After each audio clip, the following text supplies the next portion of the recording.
اللهم صل على لا حول ولا قوة إلا بالله العلي العظيم حسبنا الله ونعم الوكيل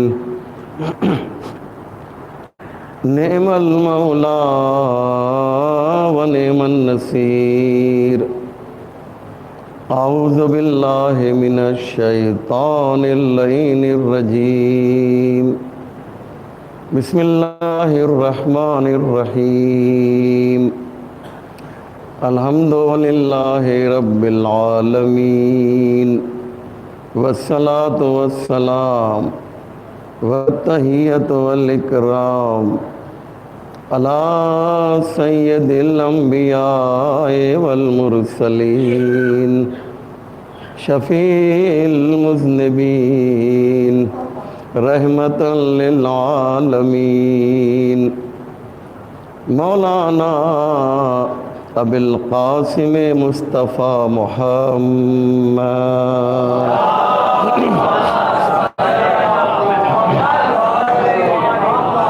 وعليه الطيبين الطاهرين المعصومين المظلومين ولعنة الله على أعدائهم وقتلتهم وغاصب حقوقهم ومنكر فضائلهم ومنكر عصمتهم أجمعين رب اشرح لي صدري ويسر لي أمري واحلل عقدة من لساني يفقه قولي أما بعد فقد قال رسول الله صلی اللہ علیہ وآلہ وسلم فاطمۃ ہی سیدۃ نساء العالمین صلوات بر محمد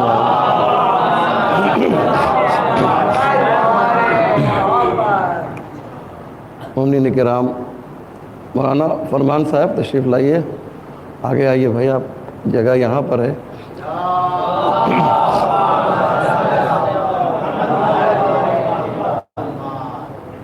جو لوگ پیچھے بیٹھتے ہیں ان کے لیے میں یہ عرض کر دوں کہ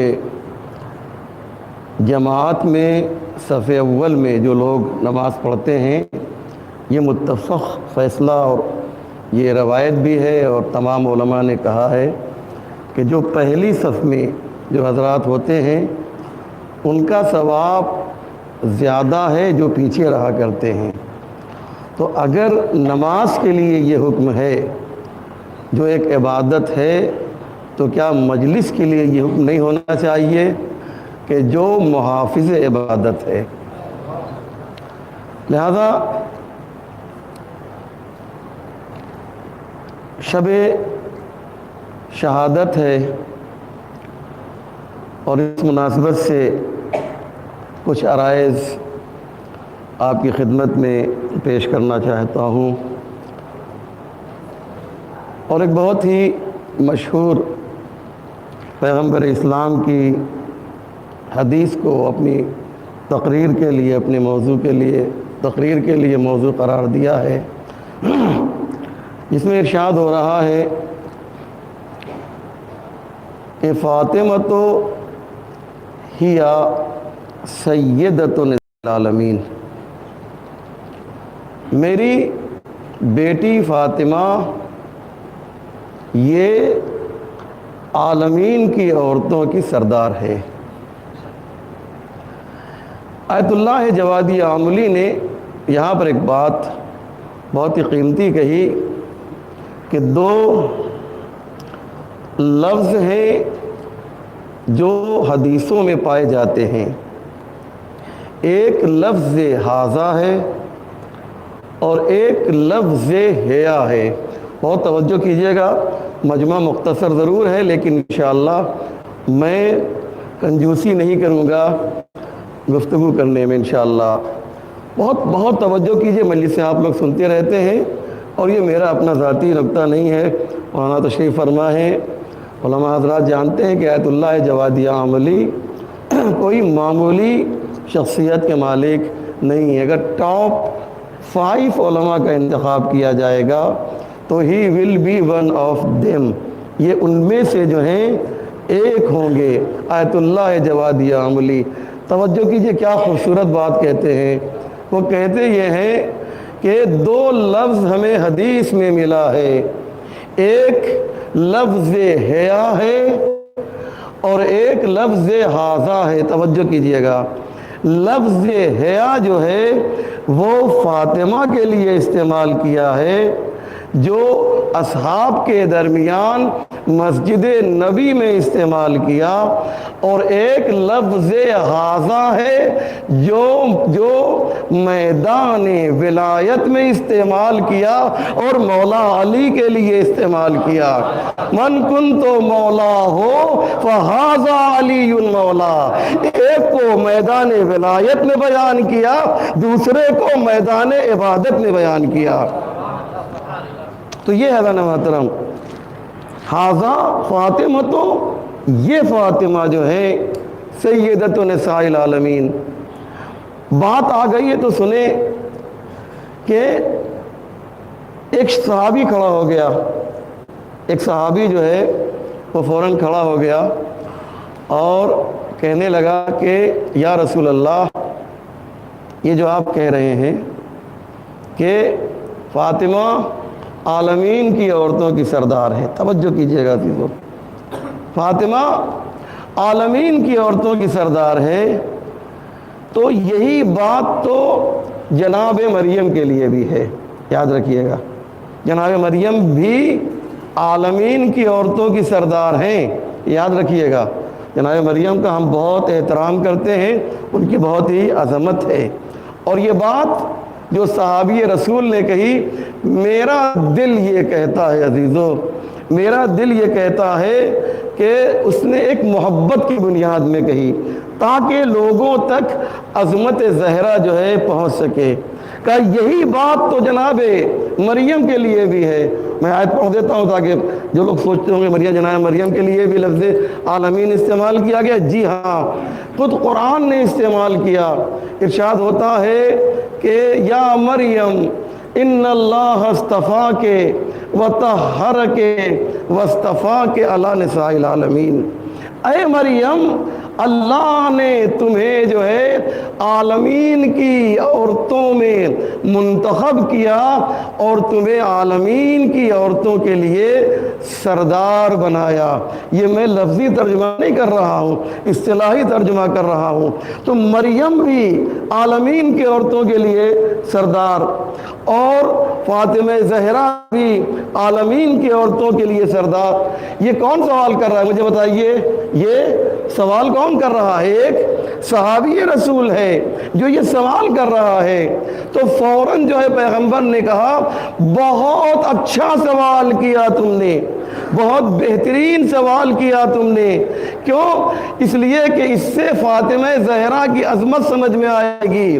دیکھو، اس میں کوئی شک و شبہ نہیں ہے کہ مریم جو ہے عورتوں کی سردار ہیں، لیکن فاطمہ میں اور مریم میں فرق یہ ہے کہ مریم اپنے زمانے کی عورتوں کی سردار ہیں اور فاطمہ صبح قیامت تک آنے والی تمام عورتوں کی سردار ہے. ایک صلوات پر محمد علیہ.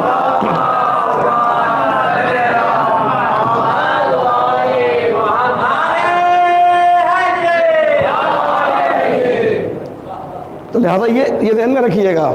جناب مریم جو میرا موضوع ہے، مجھے اس پر بھی آنا ہے، کچھ باتیں اس پہ بیان کرنی ہے. ایک بات یہ میں عرض کر دوں کہ ہمارے ہاں بعض لوگ جب انبیاء کا مسئلہ آتا ہے، خاص طور سے جناب مریم کا جو مسئلہ آتا ہے، تو وہاں پر کبھی کبھی جو ہے ڈس بیلنس ہو جاتے ہیں. جناب مریم بہت بلند ہے، یاد رکھیے گا دیدو. جناب مریم کی عظمت جو ہے، علیہ السلام، جناب مریم کی جو عظمت ہے وہ بہت زیادہ ہے. آپ سے اگر ایک سوال کریں، میرے بچے بتائیں مجھے، میرے چھوٹے بھائی مجھے بتائیں کہ معصوم کتنے ہیں، تو آپ کیا بتاتے ہیں؟ مجھے بتائیے بھیا. معصوم 14 ہیں، لیکن کیا معصوم 14 ہی ہیں؟ آدم معصوم نہیں ہے؟ نوح معصوم نہیں ہے؟ ابراہیم معصوم نہیں؟ یہ سب بھی تو معصوم ہے نا. تو وہ کتنے ہو گئے گن کے بتائیے مجھے. 1,24,000 معصوم ہیں. اور اس میں آپ کیا کیجئے, ان کو بھی ایڈ کر دیے تو کتنے ہو جائیں گے بتائیے مجھے بھائی.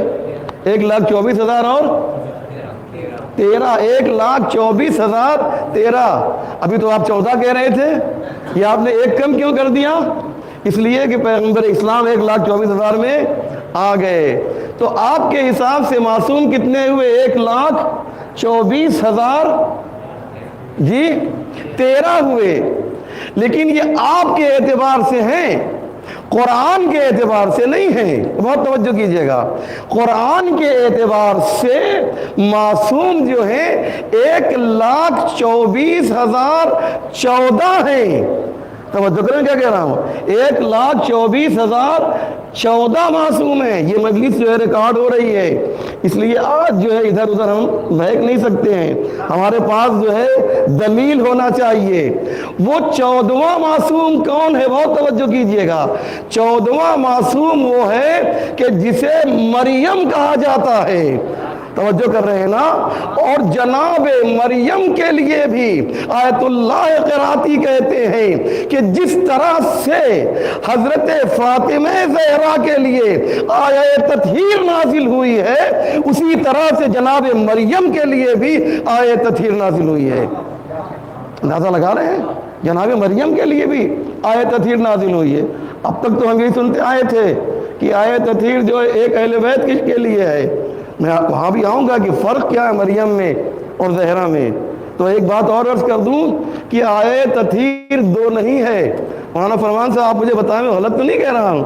آیت تطہیر 2 نہیں ہے, بلکہ آیت تطہیر جو ہے 3 آیت تطہیر قرآن میں نازل ہوئی ہے. توجہ کر رہے ہیں مولانا عسکری صاحب؟ میں غلط تو نہیں کہہ رہا ہوں, مجھے ٹوک دیجئے گا. آیت تطہیر جو ہے, اب تک آپ سوچ رہے تھے کہ یہ کہاں سے ہم نے انہوں نے 3 آیت تطہیر پڑھ دی. جی ہاں, قرآن میں 3 آیت تطہیر ہے. ایک آیت تطہیر جو ہے وہ اہل بیت کے لیے ہے, ایک آیت تطہیر جو ہے وہ مریم کے لیے ہے, اور تیسری آیت تطہیر جو ہے وہ بیت کے لیے نازل ہوئی ہے. توجہ کر رہے ہیں نا. کعبے کے لیے بھی آیت تطہیر نازل ہوئی ہے. میں آیت پڑھوں کہ جناب ابراہیم اور اسماعیل کو خطاب کر کے ارشاد ہو رہا ہے, طہرا بیتی للطائفین والعاکفین والرکع السجود. دیکھو اسماعیل, کعبے کو پاک و پاکیزہ رکھو. علماء کے درمیان پڑھ رہا ہوں, طہرا کا جو روٹ ہے, طہرا کا جو مادہ ہے وہی تطہیر ہے. طہرا یطہر تطہیرا. توجہ کر رہے ہیں نا. یعنی جو روٹ جو ہے, جو مادہ جو ہے آیت تطہیر میں تطہیر کے لیے استعمال کیا گیا ہے, وہی کعبے کے لیے بھی ہے. لیکن فرق یہ ہے, بہت توجہ کیجئے گا, کہ کعبے کے لیے جب طہارت کی بات آئی تو اللہ نے کیا کہا کہ کعبے کو پاک و پاکیزہ کرو یا رکھو؟ مجھے بتائیے. کعبے کو پاک و پاکیزہ کرو یا رکھو؟ کیوں؟ جب جناب ابراہیم نے جب کعبہ تیار کر لیا تو کچھ لوگ کہتے ہیں کہ آیت تطہیر جو ہے جو اہل بیت کے لیے نازل ہوئی ہے اس میں اللہ اہل بیت کو پاک کرنا چاہتا ہے، جبکہ پاک کرنے کی بات نہیں ہے، پاک رکھنے کی بات ہے۔ اندازہ لگا رہے ہیں؟ پاک رکھنے کی بات ہے، پاک کرنے کی بات نہیں ہے۔ تو جس طریقے سے اہل بیت کو اللہ نے یہ اعلان کیا کہ ان کو پاک رکھا جائے گا، کیونکہ پاک کیا اس چیز کو جاتا ہے جو پہلے نجس ہو، لہذا کعبہ بھی جب ابراہیم نے بنایا تھا تو نجس نہیں بنایا تھا، پاک و پاکیزہ بنایا تھا۔ اللہ نے آواز دی ابراہیم و اسماعیل جیسے پاک و پاکیزہ ہے ایسے ہی پاک و پاکیزہ رکھو۔ لیکن جانتے ہیں کیا ہو گیا؟ بات یہ ہو گئی کہ اہل بیت کی طہارت کی ذمہ داری اللہ نے غیر اللہ کو نہیں دیا، اور کعبہ کی طہارت کی ذمہ داری غیر اللہ کو دے دیا۔ تو جہاں پر غیر اللہ کو طہارت کی ذمہ داری دی نا، تو وہاں پہ نجاست آ گئی۔ اندازہ لگا رہے ہیں نا، کعبے میں نجاست آ گئی، لیکن چونکہ اہل بیت کی پاکیزگی کی ذمہ داری خود لی تھی، تو صبح قیامت تک دشمن پیدا ہوتے رہیں گے، لیکن اہل بیت کے دامن پر نجاست کا ایک داغ بھی ثابت نہیں کر سکتے ہیں۔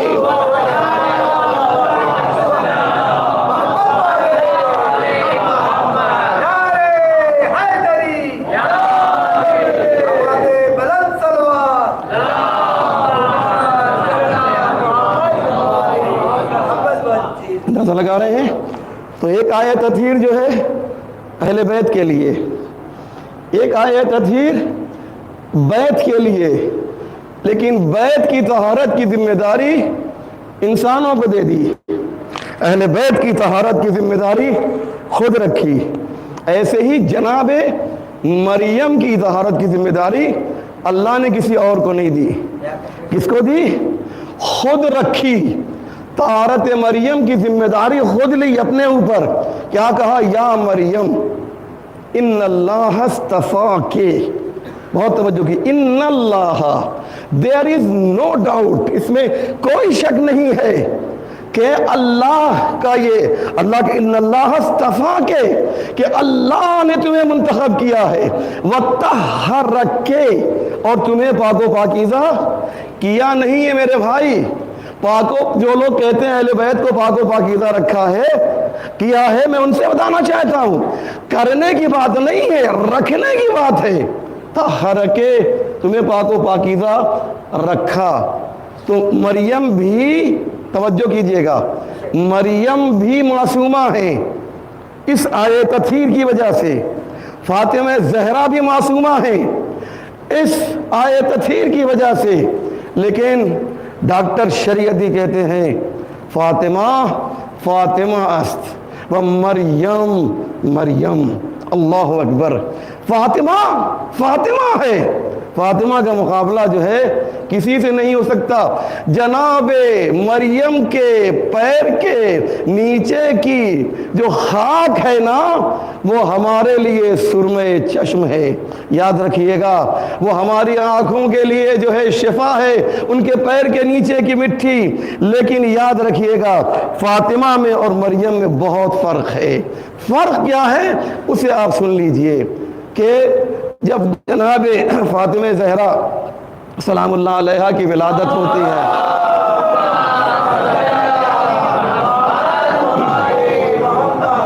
ولادت ہوتی جناب فاطمہ زہرا کی، تو جانتے ہیں پیغمبر اسلام مسجد میں آئے، اور آنے کے بعد انہوں نے بتایا کہ دیکھو یہ جو ہے، یہ فاطمہ اپنے اصحاب کو مخاطب کیا کہ میں نے اس کا نام جو ہے فاطمہ رکھا ہے۔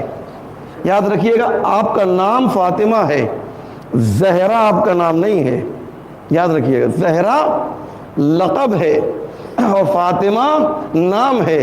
لقب میں اور نام میں فرق یہ ہوتا ہے کہ بچہ جب پیدا ہوتا ہے تو اس کا نام رکھا جاتا ہے، لقب جو ہے بعد میں، جب اس میں کوئی کمال ظاہر ہوتا ہے تو کمال کے اعتبار سے لقب دیا جاتا ہے۔ میں ایک مثال آپ کو دے دوں، آپ نے کبھی سنا مولانا غلام اصغری صاحب کہ کسی کے گھر سے آپ کو یہ خبر ملی ہو کہ فلاں کے یہاں ولادت ہوئی ہے، ایک ڈاکٹر صاحب پیدا ہوئے ہیں؟ کبھی سنا آپ نے؟ کسی کے یہاں ولادت ہوئی ہے، ایک مثلاً انجینئر صاحب پیدا ہوئے؟ نہیں، کیوں؟ اس لیے کہ ڈاکٹر بعد میں بنیں گے، انجینئر بعد میں بنیں گے، یہ لقب ہوتا ہے، اور نام جو ہے نام فوراً رکھا جاتا ہے۔ آپ کا لقب فاطمہ رکھا، فاطمہ کا مطلب کیا ہوتا ہے؟ الفاطمہ اخذت من الفطم، والفتم المن، آپ جا کے دیکھیں گے لغت قاموس کے اندر آپ کو ملے گا کہ فاطمہ جو ہے اس کا ترجمہ کیا ہوتا ہے؟ الفاطمہ، تو فاطمہ فتم سے نکلا ہے، فتم، فے تو میم، اور فتم جو ہے یہ اس کا مطلب ہوتا ہے المنع، روکنا، فتم یعنی روکنا۔ تو فاطمہ کا ترجمہ کیا ہوگا بتائیے مجھے؟ فاطمہ یعنی روکنے والی، فاطمہ یعنی روکنے والی۔ یہ روکنے والی کیا ہے؟ کسی کا نام آپ رکھ دیجئے روکنے والا یا روکنے والی، تو ظاہر سی بات لوگوں کو تعجب ہوگا۔ تو اصحاب نے پوچھا یا رسول اللہ اس نام سے آپ کہنا کیا چاہتے ہیں؟ تو پیغمبر نے کہا کہ ہم نے اس کا نام، تمام لوگوں سے توجہ چاہتا ہوں، ہم نے اس کا نام فاطمہ اس لیے رکھا ہے کہ لأنہا تمنع شیعتہا عن دخول النار، کیونکہ یہ اپنے شیعوں کو جہنم میں جانے سے روکے گی۔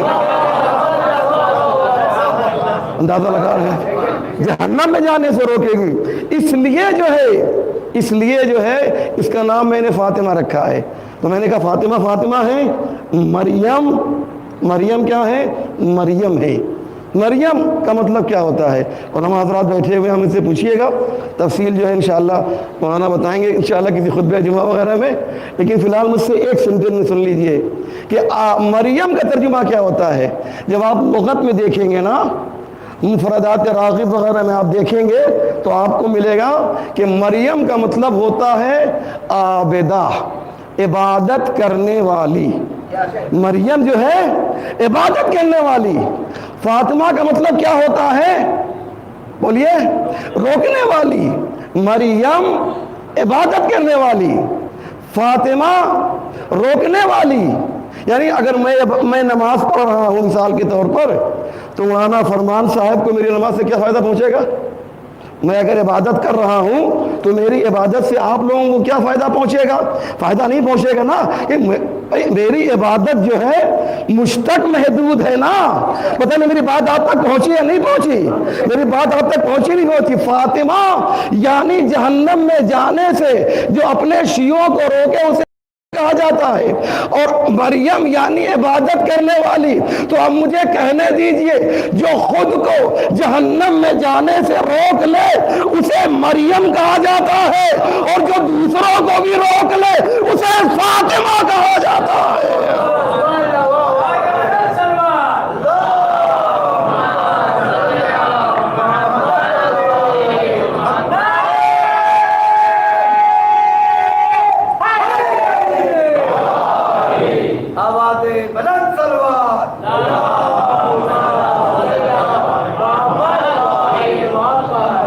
جی میں آپ کو بتا دوں کہ میں اتنا پانی وانی پیتا نہیں ہوں، لیکن میں بستر بیماری سے اٹھ کر یہاں پر آیا ہوں، شدید کھانسی اور دوا وغیرہ لے کر، کیونکہ وہ جو سیکنڈ ویکسین کی ڈوز ہے مجھے مجبوراً، کیونکہ باہر سفر کرنا پڑتا ہے انڈیا کے باہر، تو لگوانا پڑا، تو وہ اس کا جو ری ایکشن ہے وہ سب سے زیادہ میرے گلے پر ہے۔ تو یہ آواز جو ہماری اوریجنل آپ کو فی الحال سنائی نہیں دے رہی ہے، جو میں پانی پی رہا ہوں صرف اس وجہ سے کہ اس کا ایفیکٹ جو ہے، ری ایکشن جو ہے وہ میرے آواز کے اوپر ہے، اس لیے تھوڑا سا آپ سے معذرت چاہتے ہیں اگر آواز آپ تک بہت صاف نہیں پہنچ پا رہی ہے۔ ایک صلوات بر محمد و آل محمد۔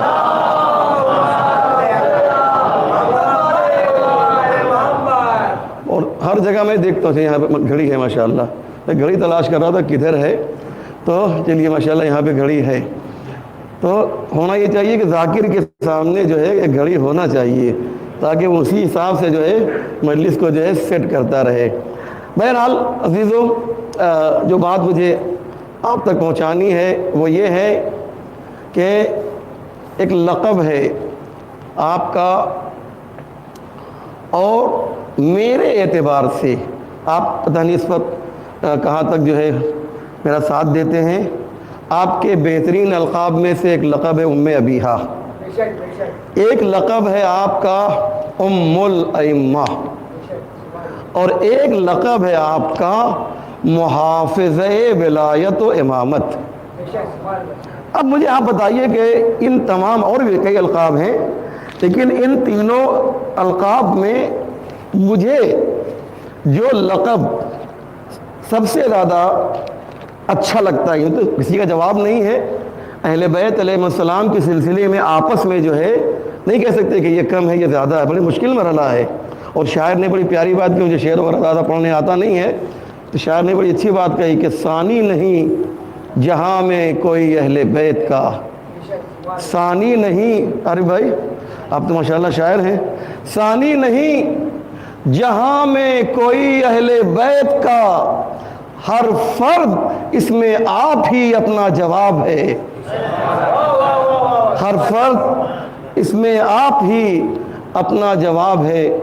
تو یہ کہنا بڑا مشکل ہے کہ یہ لقب جو ہے کم ہے یہ زیادہ ہے، سب تو برابر ہی ہے، لیکن آپ کے ایک بہترین القاب میں ایک بہترین لقب جو ہے وہ ہے محافظ امامت و ولایت۔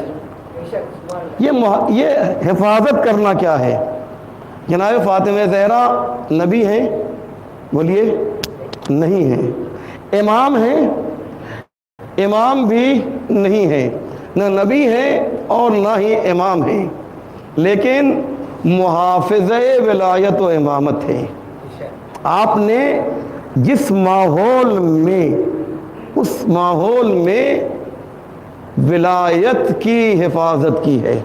بہت توجہ کیجیے گا، میری ابھی بات چل رہی تھی مولانا غلام عسکری صاحب سے، تو میں نے ان کو بتایا کہ ہمارے ایک بزرگ عالم ہیں، میں مجلس بہت آہستہ آہستہ پڑھتا ہوں، وہ جو انداز آپ لوگ دیکھتے ہیں وہ بہرحال آپ کو نہیں ملے گا، لیکن میں چاہتا ہوں کہ میری بات جو ہے چھوٹے بچوں تک بھی، چھوٹے بھائیوں تک بھی میری بات جو ہے پہنچ جائے۔ آغائے قراتی، اگر کبھی آپ کو ٹائم ملے تو ان کے بارے میں سرچ کیجئے گا، تو ان کی کئی ہزار تقریریں جو ہیں آپ کو یوٹیوب پہ ملیں گی، آغائے قراتی۔ اور انقلاب اسلامی ایران کی کامیابی کے بعد شب جمعہ ان کا ایک درس تفسیر قرآن آتا ہے۔ کتنے سال ہو گئے بھائی انقلاب کو؟ جی 42 79 فروری 11 فروری 79 میں انقلاب کامیاب ہوا تھا۔ اس وقت سے لے کر آج تک، سنیں اس بات کو، اور اس کو بہت زیادہ آسانی سے مت لے لیجیے گا، یہ بات میں پیش کرنے جا رہا ہوں آسان کام نہیں ہے۔ اس وقت سے لے کر آج تک کوئی بھی شب جمعہ خالی نہیں گئی ہے جس میں آغائے قراتی کا درس تفسیر قرآن نہ آیا ہو۔ اور میں آپ کو بتاؤں کہ یہ جو ہے آئی سی یو میں تھے، ایڈمٹ تھے۔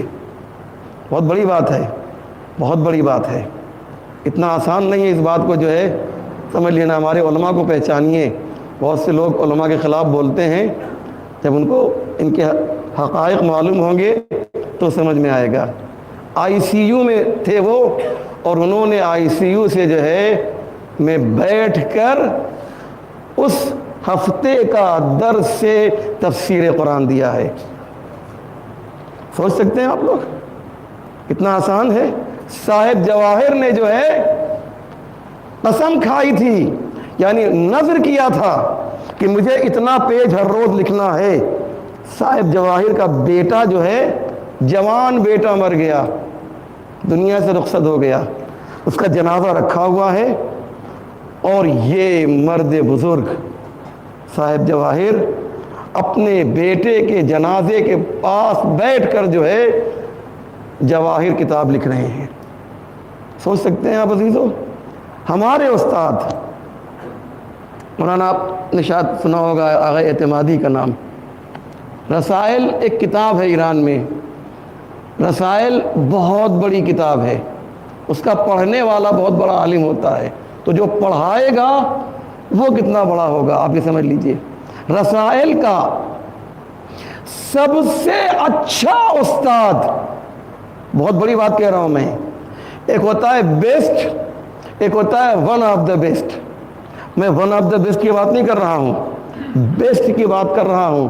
کبھی کبھی خوش مجلس بھی سن لیا کیجئے بھیا، سمجھ رہے ہیں، میں اس واقعے کو بیان کرنا چاہتا ہوں، پہچانیے، علماء کو پہچانیے۔ یہ رسائل کا سب سے بڑا استاد. جو لوگ ایران گئے ہیں انہوں نے دیکھا مسجد اعظم جو ہے وہاں کی ایک مسجد ہے, ایسی 8-10 مسجدیں جو ہے اس کے اندر سما جائیں گی, اتنی بڑی مسجد ہے وہ. اس میں تقریباً 1,500 سے 2,000 لوگ بیٹھتے ہیں ایک وقت میں. اور یہ جو ممبر ہے اس سے بھی اونچا ان کا ممبر, اس پہ وہ رسائل کا درس دیتے ہیں. آیت اللہ ہے اعتمادی میرے استاد, اور تقریباً جو ہے ہندوستان کے جتنے بھی علماء ہیں یہ ڈائریکٹ یا انڈائریکٹ وہ ان کے شاگرد ہیں رسائل کے. ایک دن وہ آئے اور کیا خوبصورت انداز, کیا بہترین, 1,500 سے 2,000 صاحبان علم جو ہے ان کے کلاس میں آتے تھے. معمولی بات ہے, آپ نے بڑی آسانی سے لے لیا اس بات کو. اور وہ عرش منبر پر بیٹھ کر نہایت ہی تذک و احتشام کے ساتھ, نہایت ہی کانفیڈنس کے ساتھ وہ رسائل کا درس دیا کرتے تھے. کیا آواز تھی, کیا خداداد صلاحیت تھی, کیا انداز بیان تھا ان کا. اور ایک دن وہ درس میں آئے تو 11 سے لے کر 12 بجے تک مسجد اعظم میں جو ہے ان کا درس ہوتا تھا. ہم لوگوں نے یہ احساس کیا کہ آج ان کی آواز بھرائی ہوئی ہے, آج اس شعر کے اندر جو ہے وہ پریزنٹیشن, وہ انداز نہیں دکھائی دے رہا ہے. تو ہم لوگوں نے یہ سوچا کہ شاید جو ہے, شاید آغا اعتمادی کی طبیعت خراب ہے. دیکھیے احساس ذمہ داری, دیکھیے احساس ذمہ داری دیکھیے. ہماری شریعت جو ہے, ہمارا دین جو ہے, یہ جو اتنا آگے بڑھا ہے یہ ایسے ہی جید علماء کی وجہ سے ہے. میں اگر میرے پاس وقت ہوتا تو میں 2-4 علماء کا آپ کی خدمت میں واقعہ پیش کرتا. علامہ مجلسی کے واقعات میرے پاس ہیں, علامہ ہلی کے واقعات ہیں, شیخ مفید کے واقعات ہیں کہ انہوں نے کس طریقے سے تبلیغ کی ہے. چنانچہ آغا اعتمادی جو ہے عرش منبر پر بیٹھ کر انہوں نے تقریباً 50 منٹ کا ان کا درس ہوتا تھا. اور جب درس کو مکمل کر لیا تو ایک مرتبہ یہ عبد الہی, یہ عالم ربانی نے آواز دی. جانتے ہیں کیا کہا؟ اس عالم ربانی نے کہا کہ میرے بھائیوں, میں فارسی میں اسے نہیں پڑھ رہا ہوں کہ وقت زیادہ جائے گا, میرے بھائیوں ایک افسوسناک خبر لے کر میں حاضر ہوں اور آپ کی خدمت میں پیش کرنا چاہتا ہوں. یہ کون کہہ رہا ہے؟ یہ وہ ہے جو اپنا کلاس لینے کے لیے آیا ہے. ایک افسوسناک خبر لے کر آیا ہوں, اور وہ یہ ہے کہ کل رات میں میری والدہ کا انتقال ہو گیا ہے. اپنے اندازہ لگایا عزیزو, کل رات میں جنازہ تیار ہے, لیکن آپ سے ایک گزارش ہے کہ بہشت معصومہ قم میں جو ہے ان کو دفن کیا جائے گا. 2 بجے ان کی تدفین ہے, اور 11 سے 12 بجے جو ہے کہ درمیان جو کلاس ہے آقا اعتمادی وہ کلاس لے کر بتا رہے ہیں کہ علماء کی شان کیا ہوا کرتی ہے. انہوں نے بتایا کہ دین جو پھیلا ہے وہ اتنی آسانی سے نہیں پھیلا ہے, لہذا آپ کی ذمہ داری ہے کہ وہ دین جو اللہ نے جسے بنایا, محمد مصطفیٰ تک پہنچایا, اور اہل بیت نے جسے بچایا, اور علماء نے جسے پھیلایا ہے, اس کی قدر آپ نہیں کریں گے تو کون کریں گے؟ سچا زہرا کا ماننے والا وہ ہے جو ان کے نقش قدم پر چل کے بتائے کہ حقیقی دین کے ہم وارث ہیں, یہ اور کوئی نہیں ہے جو ادھر ادھر کے لوگ ہیں. اندازہ لگا محترم, اس لیے پہچانیے دین بچا کیسے, اس دین کا لانے والا کون؟ یہ دین پیغمبر لے کر آئے. نبی کیا ہوتا ہے؟ نبی صاحب شریعت ہوتا ہے. میں جو تمہید میں نے بنائی ہے, حالانکہ تمہید بہت زیادہ ہو گئی, مقدمہ بہت بڑا ہو گیا ذیل مقدمہ سے, لیکن سنیں گا نا محترم کہ یہ دین جو ہے اس کا سانے, اس کا بنانے والا جو ہے وہ کون ہے؟ مجھے بتائیے آپ لوگ. اللہ ہے. دین کا بنانے والا اللہ ہے, اور اس میں کوئی تبدیلی نہیں کر سکتا, چاہے وہ کتنا بڑا نبی کیوں نہ ہو جائے. لن تجد لسنت اللہ تبدیلا. اللہ کی سنت میں تم تبدیلی نہیں کر سکتے ہو. یہ دین اللہ لے کر آیا اور یہ دین پیغمبر تک پہنچایا گیا. پیغمبر ہیں صاحب شریعت. میں شہزادی کی عظمت بیان کرنا چاہتا ہوں. اس کے لیے میں چاہتا ہوں کہ جو ہے میری اس بات کو سمجھیں کہ یہ اللہ جو ہے اس نے دین کو بنایا. پیغمبر دین لے کر آئے, پیغمبر صاحب شریعت, اور اس کے بعد جب پیغمبر جانے لگے تو پیغمبر نے کچھ عظیم ہستیوں کے حوالے اس دین کو کیا اور کیا کہا, انی تارک فیکم الثقلین. یہ جو ثقلین کا لفظ جو ہے نا, اصل میں یہ دین ہے. اہل بیت بھی دین ہے, قرآن بھی دین ہے. یقین نہ آئے تو معین الدین چشتی سے پوچھ لیجئے کہ دین ہے تو حسین, اگر حسین دین ہے تو حسن بھی دین ہے, فاطمہ بھی دین ہے نا. یہ سب کے سب دین ہیں. یہ ہم دیندار ہیں, یہ تو دین ہے کیونکہ انہوں نے دین کو جو ہے بچایا ہے. میں ایران 1984 میں ایران گیا تھا پڑھنے کے لیے. اگر آپ لوگ حساب کتاب کریں گے تو آپ کو معلوم ہوگا کہ 5 سال ایران کے انقلاب کو کامیاب ہوئے 5 سال ہوا تھا, اور اس وقت پورے ایران میں جو ہے خوشی منائی جا رہی تھی. خوشی منانے کی وجہ جانتے ہیں کیا تھی؟ وجہ یہ تھی کہ جب ایران کا اسلامی انقلاب کامیاب ہوا ہے, بہت توجہ کیجئے گا, جب ایران کا اسلامی انقلاب کامیاب ہوا تو بڑے بڑے جو ہے جرنلسٹ جو تھے, بڑے بڑے مفکر جو تھے, بڑے بڑے رائٹر جو تھے, انہوں نے کہا تھا, کسی نے کہا تھا یہ انقلاب جو ہے 6 مہینے کے بعد ختم ہو جائے گا. سب سے زیادہ جو وقت دیا گیا تھا وہ ڈیوڈ فرینکلن تھا, جس نے کہا تھا کہ یہ انقلاب جو ہے وہ 2 سال سے زیادہ نہیں چل سکتا ہے. آپ سب جانتے ہیں ڈیوڈ فرینکلن کتنا بڑا فن لینڈ کا جرنلسٹ ہے. بڑے بڑے اس سے جو بھی جو ہے اور پرائم منسٹر بھی اس کو انٹرویو دیتے ہوئے گھبراتے تھے.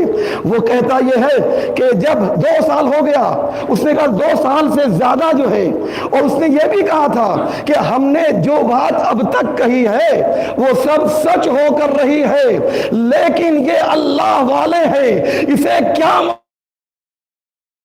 اور وہ حکومت جس کے پیچھے کوئی چھپی ہوئی طاقت ہوتی ہے وہ اور ہوا کرتی ہے.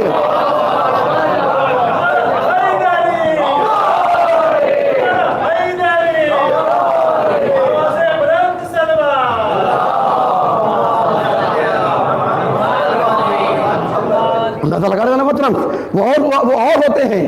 یہ مادہ پرست لوگ, یہ دنیا پرست لوگ جو ہیں حکومت اسلامی کو دوسری حکومتوں سے جو ہے موازنہ نہیں کر سکتے ہیں. میں یہ بات اس لیے بتا رہا ہوں, سمجھیے اس بات کو. اور میرا موضوع جو ہے, میں چاہتا ہوں موضوع کے اندر بھی رہوں اور ایک میسج بھی آپ کو پہنچتا رہے. اس نے ایک لیٹر لکھا. آپ کہیں گے کہ ڈیوڈ فرینکلن کے لیٹر سے جو ہے آج کی شب کی مناسبت جو ہے, یہ بات تو سمجھ میں نہیں آ رہی ہے. یہی تو بات ہے عزیزو, الفضل ما شہدت بہ الاعداء. فضیلت یہ ہے کہ جس کا اعتراف دشمن کر لیا کرے. باپ کو تو اپنا بیٹا یوسف نظر ہی آتا ہے, کمال یہ ہے کہ غیر اسے جو یوسف بنا کر پیش کر دے. لہذا محترم جانتے ہیں کیا ہوا. ڈیوڈ فرینکلن, میں ایران میں تھا, اس نے خط لکھا ہے امام خمینی کو. میرے پاس تفصیل کا موقع بالکل نہیں, میں چاہتا ہوں کہ انڈیکس اور فہرست آپ کو صرف پیش کروں, میرے پاس واقعی وقت نہیں ہے. وہ خط سنیے اور اس خط سے موضوع کو مربوط کیجئے.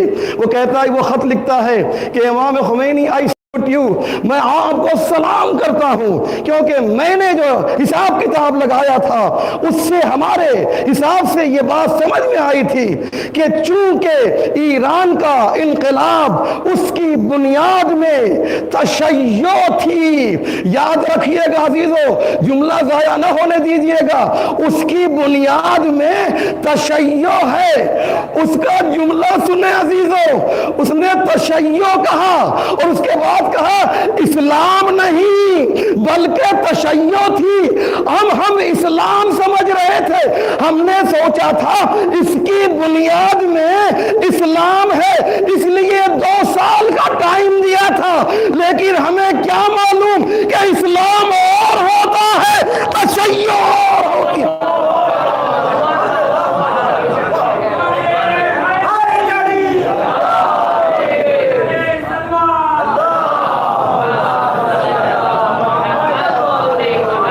لگا رہے ہیں قالت الاعراب آمنا، یہ اعراب کہتے ہیں کہ ہم ایمان لے کر آئے، ان سے کہہ دو کہ تم ایمان لے کر نہیں آئے، ولکن قولوا اسلمنا، کیوں کہو بلکہ یہ کہو کہ ہم اسلام لے کر آئے ہیں۔ قرآن بھی بتا رہا ہے کہ اسلام اور ہوا کرتا ہے، ایمان اور ہوا کرتا ہے، جہاں پر اسلام ہوگا صرف وہاں پہ کمزوریاں پائی جائیں گی، اور جہاں پر ایمان ہوگا وہاں چٹان کی طرح امت جو ہے اس مقابلے میں آئے گی۔ اب دنیا کی ساری طاقتیں ایک بھی ہو جائیں تو 42 سال سے اس کا کچھ بھی بگاڑ نہیں سکتی ہیں، عزیزوں، اس کا کچھ بگاڑ نہیں سکتی ہیں۔ لہذا جناب محترم جانتے ہیں اس نے خط لکھا، اب ایک جملہ اس نے جو کہا ہے وہ بہت پیارا ہے، وہ کہتا یہ ہے کہ ہمارے نظریے سے ایک بات بہت ہی امپورٹنٹ ہے، اور وہ یہ ہے کہ یہ جو انقلاب خمینی صاحب کو مخاطب کر رہا ہے، آپ جو یہ انقلاب لے کر آئے ہیں، یہ انقلاب جو ہے، یہ انقلاب جو آپ لے کر آئے ہیں اس کا لانا مشکل تھا۔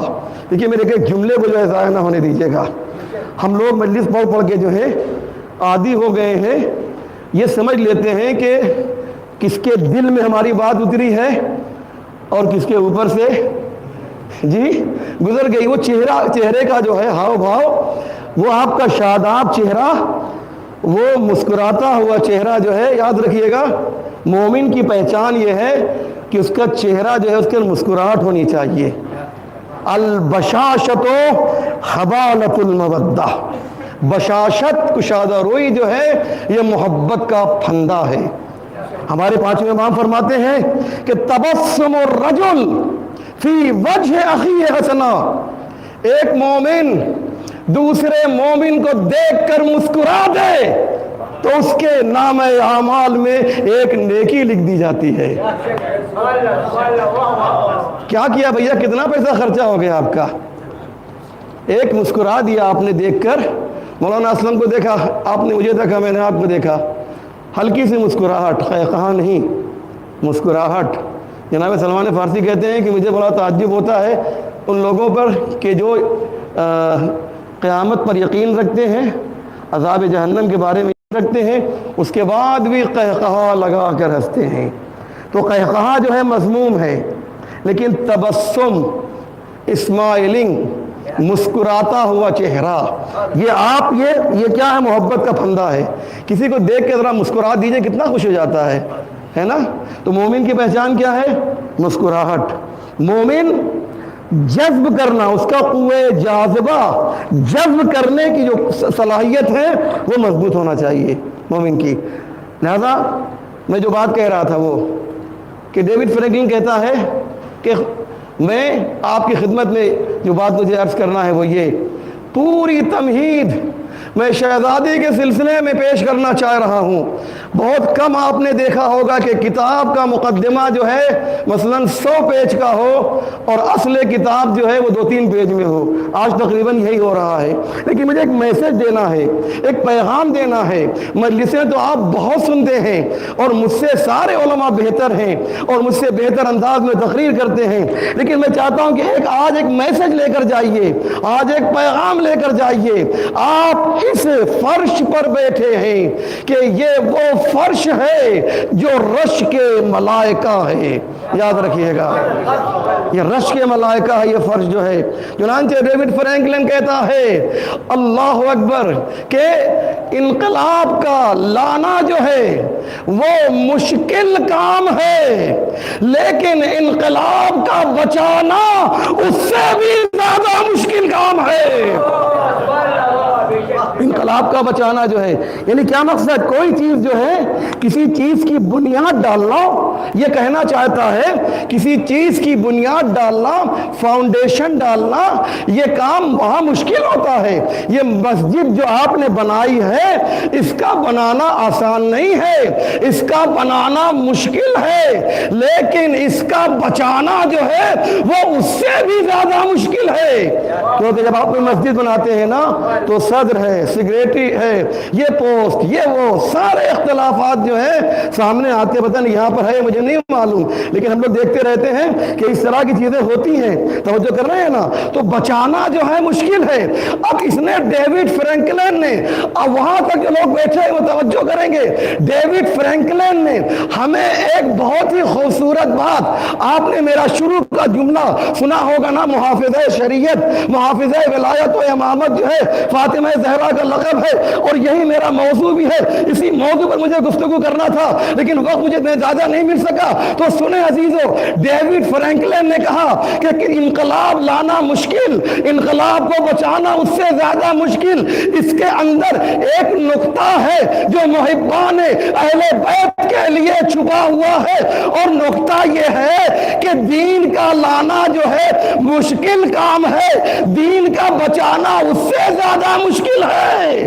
بات بھائی ہو رہی ہے، بات بھائی، دین کا لانا مشکل ہے، دین کا بچانا اس سے زیادہ مشکل کام ہے. اسی لیے جب دین کے لانے کی بات آئی تو اللہ نے ایک محمد بھیجا، جب بچانے کی بات آئی تو 12 محمد بھیج دیے. جب دین کے بچانے کی بات آئی تو 12 محمد بھیجے. اب یہاں پر جو ہے آیت اللہ قرآتی کا جملہ میں پیش کرنا چاہتا ہوں کہ فاطمہ زہرا کا سب سے بہترین جو ہے وہ یہ ہے کہ یہ محافظہ امامت ہے. یاد کیے گا جو پورے دین کو بچائے اسے امام کہا جاتا ہے اور جو امام کو بچائے اسے زہرا کہا جاتا ہے. ایک صلوات پر محمد وآلہ محمد.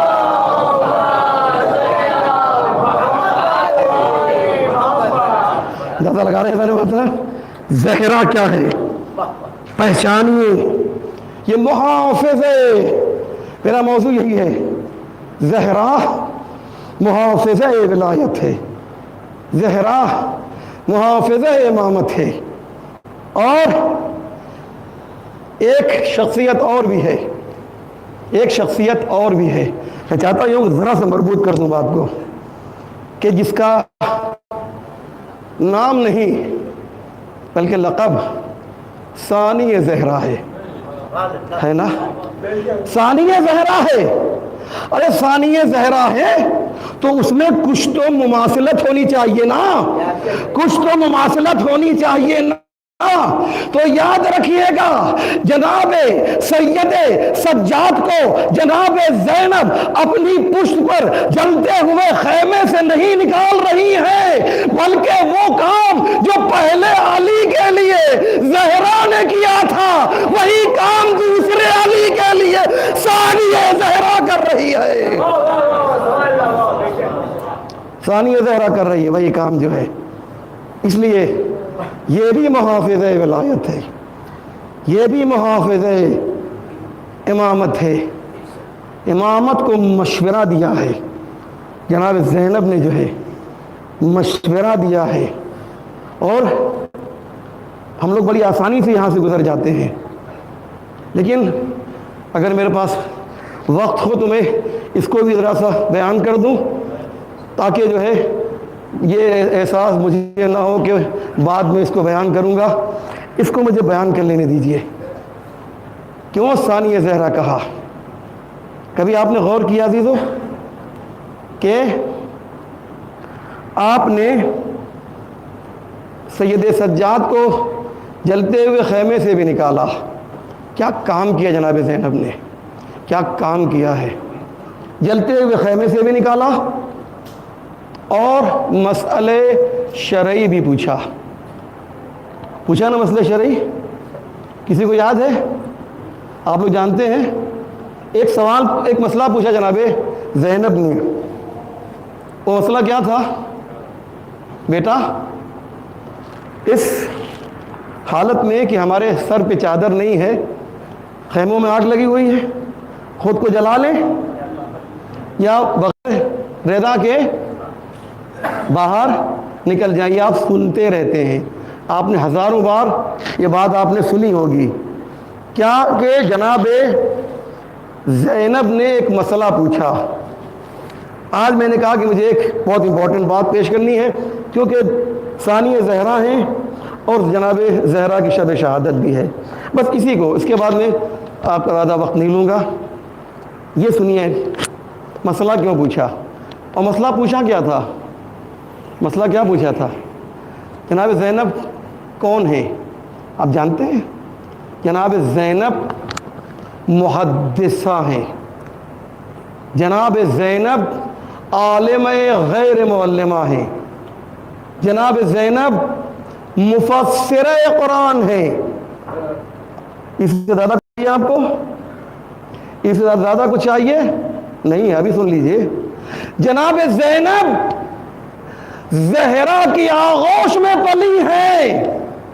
جو زہرا کے آنگن میں زندگی گزارے وہ تو 20 سال تک قرآن کی زبان میں گفتگو کرے تو سوچئے جو آغوش میں پلی ہو وہ کتنی بلند ہوگی. وہ کتنی بلند ہوگی جو آغوش میں پلی ہے. ایک چھوٹا سا مسئلہ کہ ہم جل کے مر جائیں یا ننگے سر نکل جائیں. یہ مسئلہ بہت بڑا مسئلہ ہے. انصاف سے بتائیے, سوچ کے.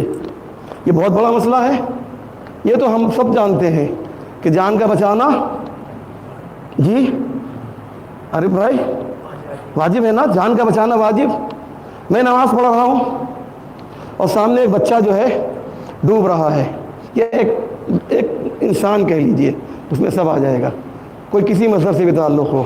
میں نماز پڑھ رہا ہوں سامنے, میں اس کو بچا سکتا ہوں. تو میرا وظیفہ کیا ہے کہ نماز کو میں نہیں صاحب میں تو نماز نہیں توڑوں گا. نہیں, نماز آپ کو توڑ دینا ہے. اگر یہ نماز پڑھ رہے ہیں نا, جانتے ہیں مسئلہ کیا ہے؟ جانتے ہیں اگر یہ نماز ہم پڑھ رہے ہیں, اللہ کی نماز پڑھ رہے ہیں, اللہ کی نماز, اور وہ انسان ڈوب رہا ہے, آپ واقعی سوچیں گے اسلام کیا ہے, اسلام کی عظمت کیا ہے. وہ جو ڈوب رہا ہے نا, اور اگر وہ مر گیا تو روز قیامت آپ کا شمار اس کے قاتل میں ہوگا. اللہ کی نماز پڑھے گا بھیا, ہم تو اللہ والے ہیں, عبادت کرنے والے ہیں, ہم تو مسلح پر تھے. نہیں, نماز توڑ دو, نماز توڑ دو, نماز توڑ دو. آیت اللہ محسن الحکیم نے 1900 بزرگ ہمارے جو بیٹھے ہیں وہ بتائیں گے, آپ لوگ مجھے بتائیے کہ جب ہندوستان میں 47 کے بعد ایک مخصوص جانور کے کٹنے کے اوپر مسلمانوں کو پورے دیہات کو, پوری آبادی کو کاٹ دیا جاتا تھا. ایک جانور کے چکر میں کئی دسیوں یا سینکڑوں انسان کاٹ دیے جاتے تھے. آغا محسن حکیم کے پاس لوگ پہنچے اور گئے, اور بلکہ ایک لیٹر گیا اور سوال کیا کہ یہ بتائیے ایسے حالات ہیں, اس میں اس کا گوشت کا کیا حکم ہے. سنیے رانا محترم, پہچانیے اسلام کیا ہے. اسلام کو ہم لوگ کہتے ہیں بہت نیرو مائنڈیڈ ہے, نہیں براڈ مائنڈیڈ ہے. آپ دیکھیے کیا کہا انہوں نے, جملہ سنیے. آغا حکیم کہتے ہیں لحم البقر فی الہند کا لحم الکلب والخنزیر. گائے کا گوشت ہندوستان میں ایسے ہی ہے جیسے کتے اور سور کا گوشت ہوا کرتا ہے. اسلام کو پہچانیے۔ آغا حکیم نے فتویٰ دیا تھا، میرے بزرگ سب جانتے ہوں گے، تو اگر کسی نے کھا لیا، وہ گوشت کھایا تو کیا ہوگا؟ کأنہ یاکل لحم الکلب والخنزیر، گویا وہ کتے اور سور کا گوشت کھا رہا ہے اگر اس نے کھایا ان کے فتوے کے بعد۔ اسلام بہت ہی حساس ہے، بہت سینسیٹیو ہے۔ اسلام کو پہچانیے عزیزو، اسلام کی عظمت کو سلام کیجئے۔ اسلام کو وہ نہیں ہے جو ہم سمجھ رہے ہیں، جو ہم نہیں سمجھ رہے ہیں وہ اسلام ہے عزیزو۔ اس منبر سے اسلام نبی محمدی کو بیان کرنا چاہیے، چنانچہ یہ مسئلہ بدل جاتا ہے۔ تو پردہ کرنا کیا ہے؟ واجب ہے، پردہ واجب۔ عورت جو ہے بے پردہ نہیں نکل سکتی اپنے گھر سے، لیکن جان پر آ جائے تو اب بے پردہ نکلنا واجب ہے۔ اللہ اکبر، یہ اسلام ہے، یہ اسلام ہے۔ اتنی سی بات کہ جناب زینب نہیں جانتی تھی۔ دیکھیے کس طریقے سے یہ محافظہ ہیں، کس طریقے سے حفاظت کر رہی ہیں۔ کیا اتنی سی بات جناب زینب کو معلوم نہیں تھا؟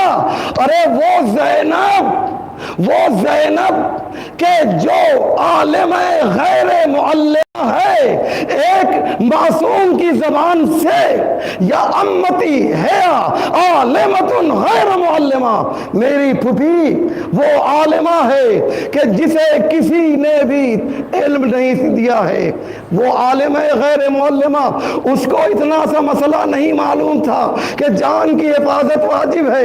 نہیں عزیزو، میری بات آپ سب تک پہنچنا چاہیے، اور میں دیکھتا ہوں کہ بات کس کے دل میں اتر رہی ہے۔ بس آخری بات جیسے کہ میں نے کہا، سنیں، بات یہ نہیں تھی، بات یہ تھی کہ زینب جو ہے وہ محافظ امامت بن کر کربلا میں آئی تھی اور مبلغ امامت بن کر بھی آئی تھی۔ جناب زینب نے مسئلہ نہیں پوچھا، بلکہ میدان کربلا کو میدان غدیر میں تبدیل کر کے دوسرے علی کی ولایت کا اعلان کیا ہے۔ دوسرے علی کی ولایت کا اعلان کیا۔ زینب نے اس میدان کو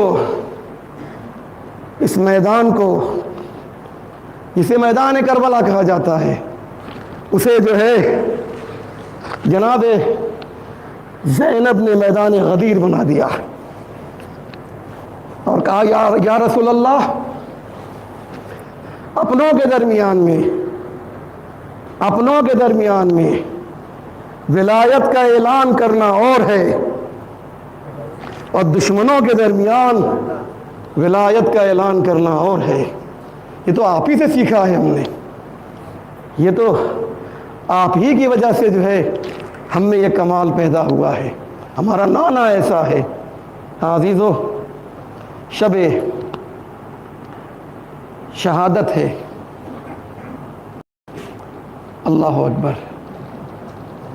امام خمینی رحمۃ اللہ علیہ نے ایک تقریر میں ایک جملہ کہا تھا، اور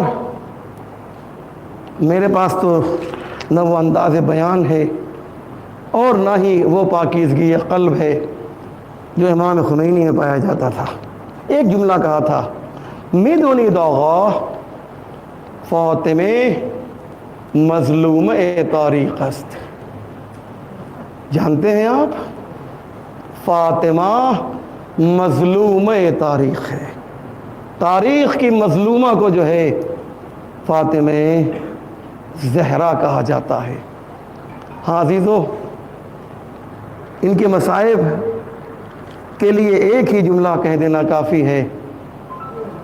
آپ ایک خاتون کو سامنے رکھیے، اپنی نگاہوں کے سامنے ایک خاتون کو رکھیے جس کی عمر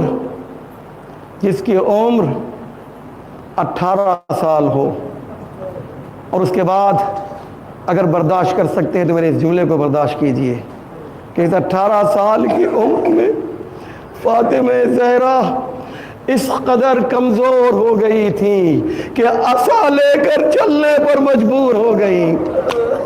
اللہ اکبر، عصا لے کر چلنے پر مجبور ہو گئی، کمر خمیدہ ہو گئی، کمر جھک گئی۔ اللہ اکبر۔ اور تاریخ مرثیہ نگاری میں اگر سب سے زیادہ دردناک اگر کوئی شعر مل سکتا ہے تو علماء عربی ادب کا بالاتفاق یہ اجماع اور اتفاق ہے کہ یہ وہ شعر ہے کہ جو سید زہرا نے اپنی زبان پہ جاری کیا. اور وہ شعر کیا ہے؟ میرے پاس یہ پورا مرثیہ موجود ہے، کسی کو چاہیے تو میں اس کو مجھ سے فون کر کے مجھ سے پورا مرثیہ لے سکتا ہے عزیزو. لیکن میں وہی مشہور شعر پڑھنا چاہتا ہوں جو آپ سب کو یاد ہے کہ صبت علی مصائب لو انہا صبت علی الایام سرنا لیالیا. اے بابا جان آپ چلے گئے بابا جان، لیکن آپ کے جانے کے بعد آپ کی بیٹی فاطمہ پر اتنی مصیبتیں ڈھائی گئیں کہ اگر یہ دن پر پڑتی تو دن جو ہے رات میں تبدیل ہو جاتا. اللہ اکبر. ہاں عزادارو، یہ فاطمہ زہرا ہیں جو شب و روز اپنے بابا کے لیے گریا کرتی ہیں. ذرا اندازہ تو لگائیں، دشمنی کا اندازہ اسی سے لگایا جا سکتا ہے کہ فاطمہ سے کتنی دشمنی تھی کہ ایک درخت کے سائے میں بیٹھ کر فاطمہ زہرا اپنے بابا کے لیے گریا کرتی تھی. ایک دن گھر سے چلی، دو ننھے بچوں کی انگلیاں پکڑ کر اس درخت کے قریب پہنچی. کیا دیکھا جناب فاطمہ نے؟ جس درخت کے نیچے بیٹھ کر فاطمہ اپنے بابا کے لیے گریا کرتی تھی، ارے ظالموں کو یہ منظور نہ ہوا، ہائے وہ درخت کاٹ دیا گیا. اللہ اکبر. وہ درخت کاٹ دیا گیا. ہاں عزادارو، آپ رونے کے لیے آمادہ ہو گئے ہیں. ہمیشہ ہم یہ کہتے ہیں، تمام ذاکر یہی تو کہتے ہیں نا کہ اس مجلس میں فاطمہ زہرا اپنا رومال لے کر آئی ہیں، لیکن وہ محرم کی مجلسیں ہوتی ہیں عزیزو. آج تو خود فاطمہ زہرا کی مجلس ہے، آج تو خود فاطمہ زہرا کی مجلس ہے. میرا دل یہ کہتا ہے کہ آج کی مجلس میں کہیں ایسا تو نہیں کہ خود حسین ابن علی رومال لے کر آ گئے ہو. اللہ اکبر، اللہ اکبر. ہاں عزادارو، یہ گریا کرنے کا موقع ہے، یہ پرسہ دینے کا موقع ہے عزیزو، یہ گریا کرنے کا موقع ہے. کیوں؟ اس لیے کہ فاطمہ جو ہے کل بھی گریا کر رہی تھی اور آج بھی گریا کر رہی ہے. جب ظاہر جاتا ہے مدینے تو سب سے زیادہ ظاہر کو تکلیف یہی ہوتی ہے عزیزو کہ آیا تو فاطمہ کے شہر میں ہے، لیکن اسے نہیں معلوم کہ فاطمہ کو کیسے سلام کیا جائے. اللہ اکبر. اے زہرا، اے مرضیہ، آپ کے شہر میں آئے ہیں، لیکن کیسے کہے السلام علیکہ یا فاطمہ الزہرا. اللہ اکبر. ہاں عزادارو، جناب فاطمہ زہرا اسی طریقے سے دن گزر رہے ہیں، اسی طریقے سے دن گزر رہے ہیں.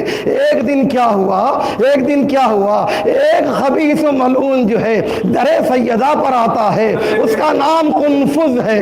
وہ کس کا غلام ہے آپ سب جانتے ہیں عزیزو. مجلس کے طفیل میں آتا ہے اور وہ کہتا یہ ہے علی کو بلایا گیا ہے، دربار میں بلایا گیا ہے، علی جو ہے بیعت کرے. لیکن جب فاطمہ کی طرف سے جواب منفی ملا تو ایک مرتبہ قنفذ نے جا کر یہ بیان کیا کہ وہ علی آنے والے نہیں ہے.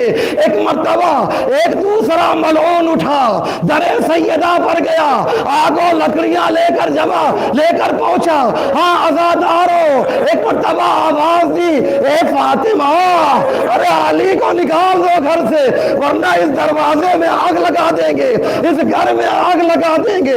فاطمہ زہرا نے ایک عجیب دردناک جملہ کہا، میرے اس گھر میں آگ لگا دو گے جس میں چھوٹے چھوٹے بچے ارے حسن و حسین رہتے ہیں. اللہ اکبر. اس گھر میں آگ لگا دو گے جس میں چھوٹے چھوٹے بچے حسن و حسین رہتے. کہا ہمیں کوئی پرواہ نہیں. اور دیکھتے دیکھتے عزیزو، ارے دروازے میں آگ لگی، ارے شعلے بلند ہوئے، ایک ظالم آگے بڑھا، اپنے پیر سے دروازے کو ڈھکیلا. ارے فاطمہ دروازے کے درمیان آ گئی. ایک جملہ کہا، یا فضہ دینی، اے فضہ